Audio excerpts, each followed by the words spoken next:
Olá, eu sou a Sabre, eu moro aqui em Punta Cana e nesse vídeo eu vou estar contando para vocês sobre os furacões.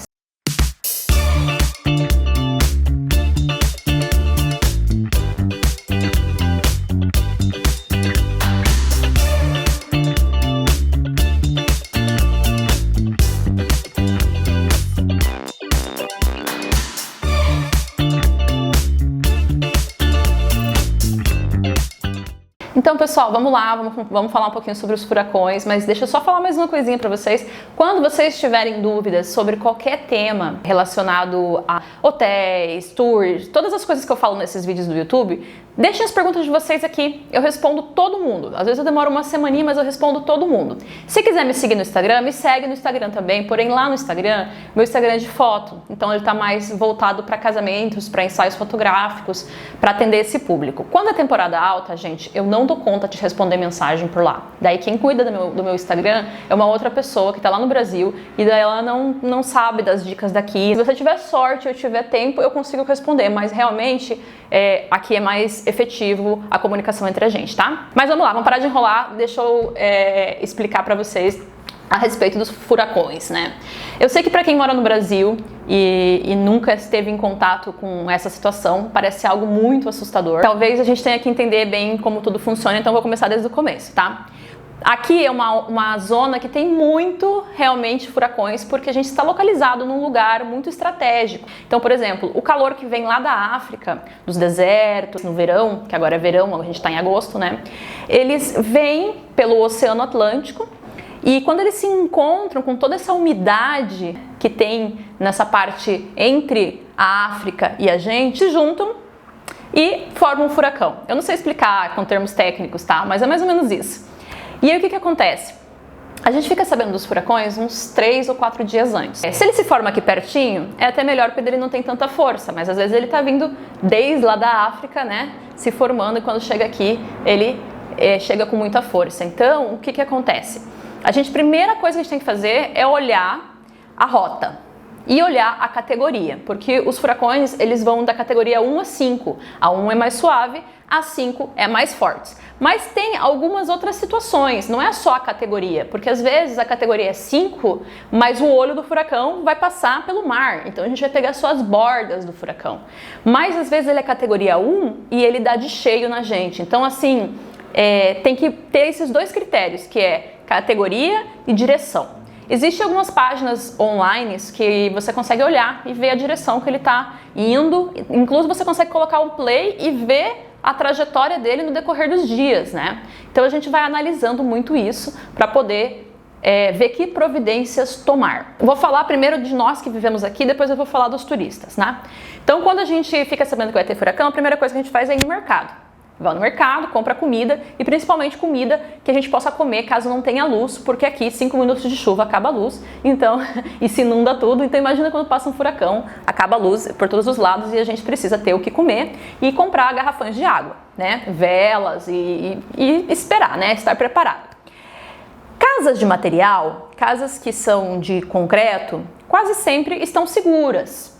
O mais perigoso é as janelas de vidro, os tetos que às vezes têm toldos, placas que estão na rua, árvores, coqueiros. Todas essas coisas são coisas que voam, né? Mas se você estiver dentro da sua casa bem protegido e a casa for de material, é muito difícil que passe alguma coisa, né? Quando a gente sabe que ele vai dar de cheio em nós e que vai ser muito forte, o que a gente faz é colocar madeiras nas janelas para as janelas não explodirem, porque assim, dessa maneira, a gente está protegido dentro da casa. Obviamente, para as pessoas menos favorecidas, é muito pior, né? Pessoas que moram perto dos rios, têm que ser movidas dali, pessoas que moram em casinhas de madeira, que tem um teto de madeira, que vai sair voando e tal. Então, essas pessoas, como em todas as situações, são as que mais são prejudicadas. Então, sempre a Defesa Civil, os bombeiros tentam tirar essas pessoas desses locais. A gente sabe que tem muita gente que tem resistência e não quer sair, e aí é onde acontecem as tragédias. Mas, em geral, aqui não é as construções como nos Estados Unidos, que são de materiais mais fáceis de sair voando. Então, aqui realmente, o que passa mais é isso, é a situação de quebrar janelas, carros que às vezes não tem garagem que se inunda tudo, porque aqui realmente, como a gente não tem um sistema de drenagem de água, aqui não existe bueiro, não existe nada, qualquer chuva inunda. Então, quando é furacão, também inunda tudo. Então, as perdas são nesse sentido, né? Mas, como a gente já está preparado, são poucas pessoas que morrem realmente. Eu acho que morre mais gente quando dá essas enchentes que pegam as pessoas desprevenidas, como o que aconteceu lá no Rio Grande do Sul, do que o furacão que a gente fica já sabendo com alguns dias de antecedência, tá? É importante a gente não ser negligente e estar preparado. Por exemplo, há 2 anos atrás, a gente teve 2 furacões que foram bem seguidos um do outro. O primeiro furacão, ele estava vindo de categoria 1 direto na gente, então a gente se preparou muito, né? A gente colocou as madeiras nas janelas, que isso é um gasto, tem que quebrar ali a janela, que depois tem que arrumar e tudo. E o que aconteceu? Ele desviou, não aconteceu nada, não passou nada, o outro dia amanheceu com sol. E aí 2 semanas depois veio o outro furacão e o que a gente fez? A gente relaxou, né? A gente falou, não vai dar nada. E aí ele veio com tudo, categoria 4 ou 5, acho que foi. E foi horrível. Eu moro aqui numa parte de cima, na verdade eu moro num ático, né? O ático é aquela partezinha, é tipo um chalezinho em cima de um edifício, então eu tô bem alta. E eu resolvi ficar em casa, porque eu achei que não ia ser nada, né? Então eu fiquei sozinha em casa, não coloquei nada nas minhas janelas e foi um pesadelo. Começou mais ou menos às 8 da noite e ele fica girando em cima da gente umas 8 horas. É uma tortura mental na nossa cabeça, porque tá tudo voando fora, você não pode chegar perto das janelas, acabou a luz, faz calor, sabe? Você fica sem comunicação, às vezes até sem internet, porque cai todos os postes, as redes de eletricidade, de telefone. E um desespero. Então eu tava aqui na minha casa e essa janela que tá aqui atrás de mim, ela tá na direção do mar, né? Então ventava muito aqui. Então eu tava no quarto que tem uma janela que tá do lado contrário. A primeira coisa que as pessoas falam é não coloca a cabeça perto da janela, e tava eu assim, né? Olhando tudo voando lá fora, né? E até certa hora da noite a gente tava com comunicação, então a gente tava todo mundo se conversando assim, entre os amigos e tudo bem, o que tá acontecendo e tal. Lá pelas 4 da manhã acabou a luz e o que aconteceu, acho que o furacão ele entrou e começou a girar de todos os lados. Então, tanto a minha janela aqui quanto a janela do quarto, elas estavam fazendo assim, entrando água, aquela coisa que eu não tinha pra onde correr, porque era assim, eu só tenho esses 2 cômodos, né? E aí o único cômodo que eu tinha que não tinha janela era o meu armário, que é aqueles walk-in closet, né? Então eu entrei nesse armário e tomei um remédio para dormir, desses bem forte, e apaguei e dormi dentro do armário, porque eu tava já em estado de choque, já, sabe quando você fala assim, ansiedade, eu falo, meu Deus, eu não aguento mais, daqui a pouco vai explodir essa janela, o que eu vou fazer, né? Então foi bem complicado e eu me arrependi muito de não ter me preparado melhor, porque se eu tivesse fechado pelo menos uma das janelas, eu ia ter a segurança que pelo menos naquele cômodo eu estava segura, porque o problema é explodir a janela e daí não para de entrar água com muito vento, molha tudo que você tem, pode sair voando árvores, pode sair voando motos, vacas, né? Então, eu acho que é importante não negligenciar, analisar bem e se proteger. Mas tem muitos, gente, que é isso, por exemplo, ontem passou um e ele se formou, a gente ficou sabendo 3 dias antes. E aí é isso, a gente começou a ver a rota, ele passou mais por Porto Rico, o Porto Rico tá aqui na frente, né, do que aqui por nós.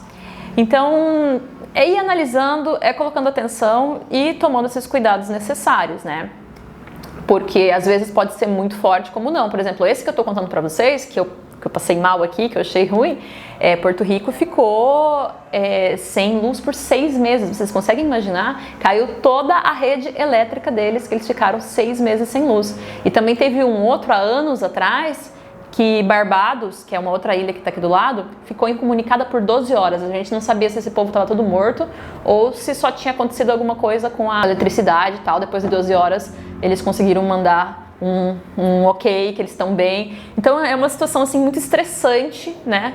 A gente fica muito preocupado, mas em si, se você está num lugar seguro, se está num lugar de material, longe das janelas, tá tudo bem. O que acontece com os turistas? Em 2017 teve um muito grande que foi categoria 5, então eles falaram para os turistas evacuarem, então o aeroporto estava cheio, todo mundo começaram a ser mandado embora. E quem não tinha voo e quem já não dava mais tempo, ficou no hotel. Gente, o hotel, ele é seguro. Ele, primeiro, que é construído todo de material. Segundo, que eles têm salões de festas fechados. Muitos hotéis, eles têm esses salões que é para reunião, convenções, casamentos, sei lá. E eles não têm janela, então são lugares bem seguros. Os hotéis, alguns, tá? Não digo todos, têm gerador de energia. Então, o gerador de energia, ele vai fazer a pessoa não ficar totalmente no breu, lá no escuro. E lá eles dão, sei lá, um cobertor, alguma coisa assim, levam comida para esperar passar o furacão. Então, assim, se vocês estão vindo e ficam sabendo do furacão, às vezes é bom adiar a viagem, né? Veja lá com o hotel, com a agência, como que funciona nesses casos. Mas se vocês já estão aqui, anunciou o furacão, o que vocês têm que fazer é realmente esperar para que quando ver o que vai acontecer e ficar tranquilos dentro do hotel. Gente, não saiam lá fazer vídeo na frente da praia, não vão para fora. Tem que ter em conta, por exemplo, assim, que quando o olho do furacão passa, o olho em si não tem vento. Se você resolver sair para fora olhar naquele olho do furacão, não tem vento ao redor. Mas daí quando ele começa a girar ali, pode te pegar. Então tem que ter muita cautela e muita responsabilidade e precaução e tá tudo bem. A temporada ciclônica, ela começa de julho a novembro. Mas assim, em todos os anos que eu estive aqui, os furacões, eles começaram realmente a se manifestar finalzinho de agosto e setembro. Setembro é o mês que eu tenho mais medo de ter furacões. E aí outubro, comecinho, quem sabe. Por quê? Porque é o final do verão. Então agosto é o mês mais quente. Então é o mês que solta mais calor aqui, imagina lá na África.